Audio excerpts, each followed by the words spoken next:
Welcome back, everybody, to your daily news report on your first, second, and yes, now your third stimulus check update, the relief package, the CARES package, PPP 2.0, EIDL, executive orders. It is the 15th of February. Happy Monday, everybody. It's a little bit later in the evening here on the East Coast, just finishing up some dinner. Donald Trump was acquitted. This leaves Congress with nothing left to do but to focus on a new relief package. Let's talk the latest on stimulus. Let's talk timeline, and let's find out what's happening about that $15 an hour.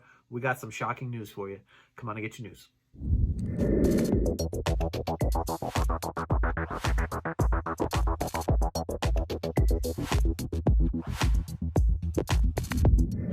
Welcome back, everybody. I'm Edward Bilder. To all my loyal subscribers out there, welcome back for another video. And if you're joining us for the first time today, welcome.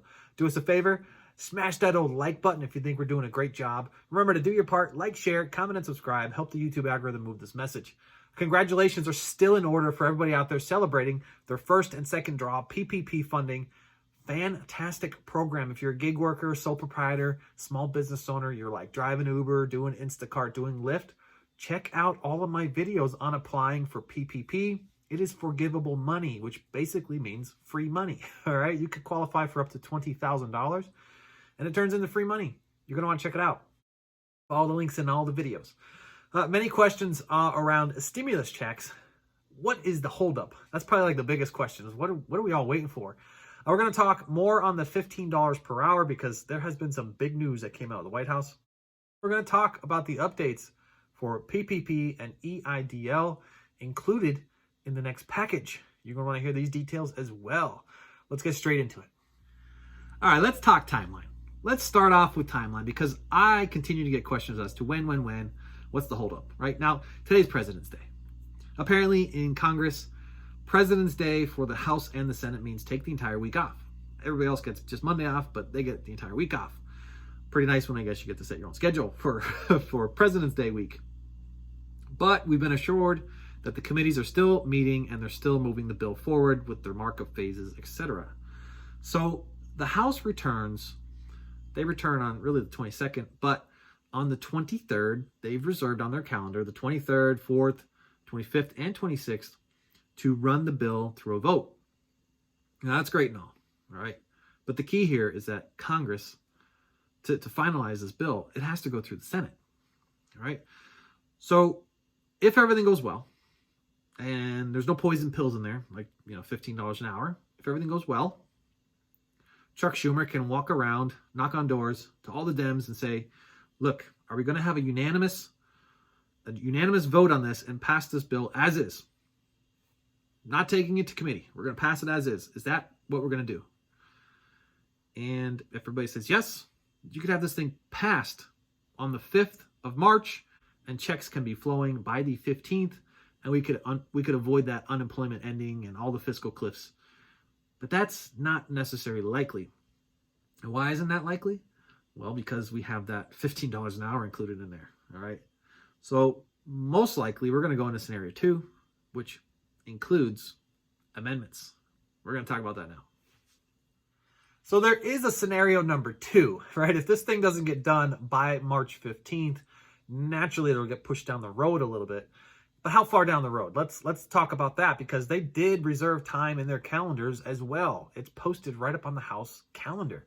So Joe Manchin, he's probably one of the key individuals here who keeps questioning the $15 an hour. Now, he did go public and say that he wants to take his own state to like $10 an hour, but I don't think he wants to go as far as $15 an hour. So Joe Manchin has the ability to make this whole thing go to committee, right?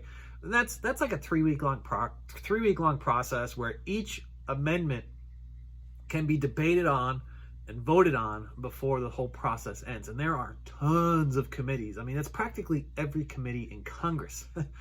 So this is a very long process.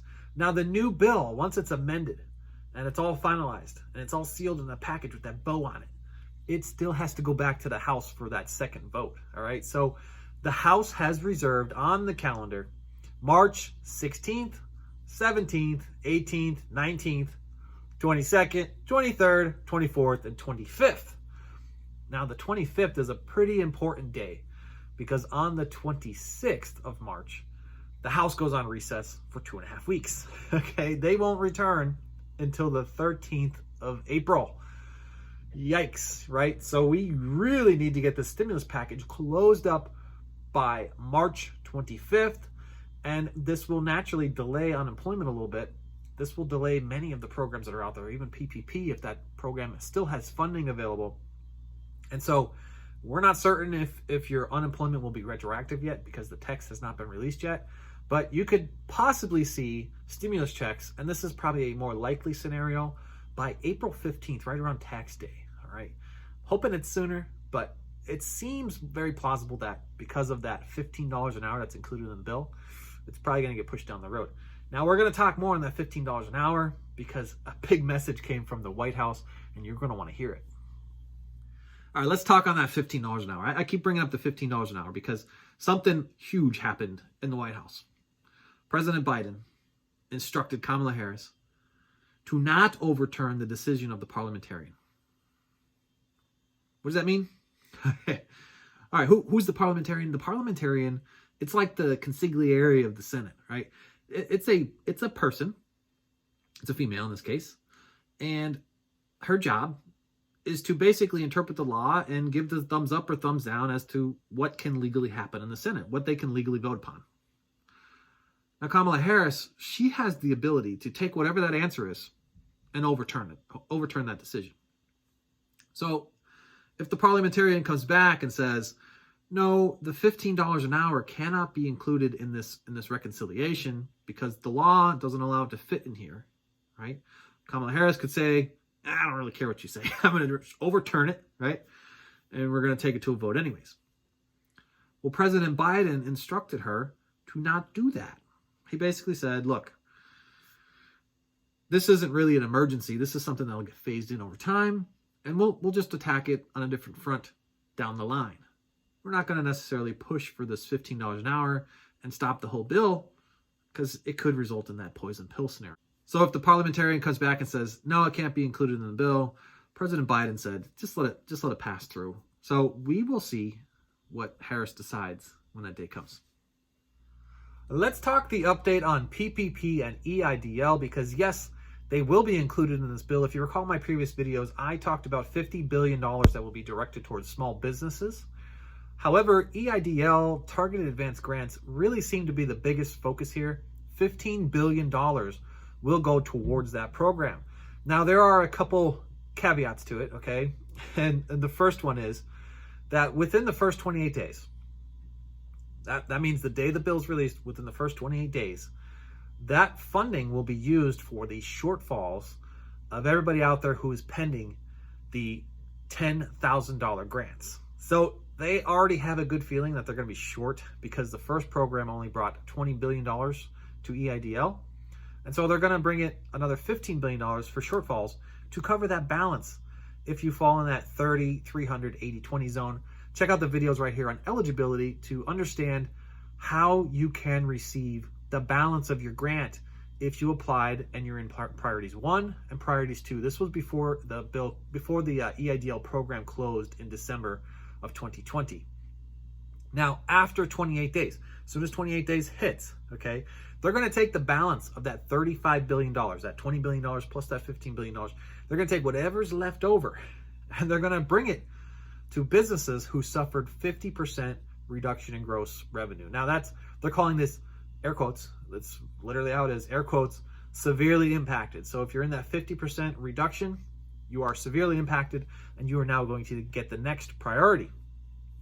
After 42 days, okay, another milestone here, after 42 days, if there's any money left over, they're going to bring it back up to a 30% reduction. They're calling this substantial impact, okay?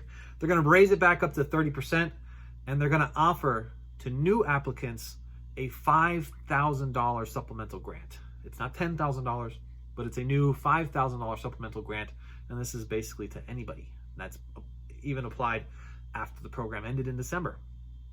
Now, PPP, I hate to report this, $7.25 billion is going to PPP, and I'm just basically saying kiss that program goodbye, okay? Because that is not a lot of money for PPP, especially you know, especially when we go from the current funding right now, I think it's like total since the CARES Day. I think it's like $800 billion, maybe $818 billion. And they're only adding $7.25 billion in this next relief bill. That's not a lot of money, okay? So if you did capitalize on the first round and the second draw, it is time to invest. Now is the time, okay? Because you're not going to have a chance to get PPP again to pull you out. Swing by the description. Check out Webull and M1 Finance. Webull wants to give you 4 free stocks. When you deposit $100, take some of that PPP fund and stick it into Webull. Put $100 there. And they're going to give you 4 free stocks valued up to $3,000. And M1 Finance, stick $100 into M1 Finance, and they're going to give you a $30 sign-on bonus to do whatever you like. So swing by the description. You can check them out there. Thank you all for joining me again. Don't forget about my 10K giveaway. If this video right here hits 10,000 views, I'm picking one lucky subscriber who comments down below to send a $100 stimulus check to. And when I hit my 10,000th subscriber, I'm sending out a $500 stimulus check to one lucky subscriber who comments in all of my videos. So to be eligible, you got to comment and be a subscriber. I just sent out $500 about 2 weeks ago. It was an awesome feeling. Remember to do your part. Like, share, comment, and subscribe. Smash that old like button if you like our giveaways. Make it change color. I thank you guys again, and I will catch you all in the next one. Bye for now.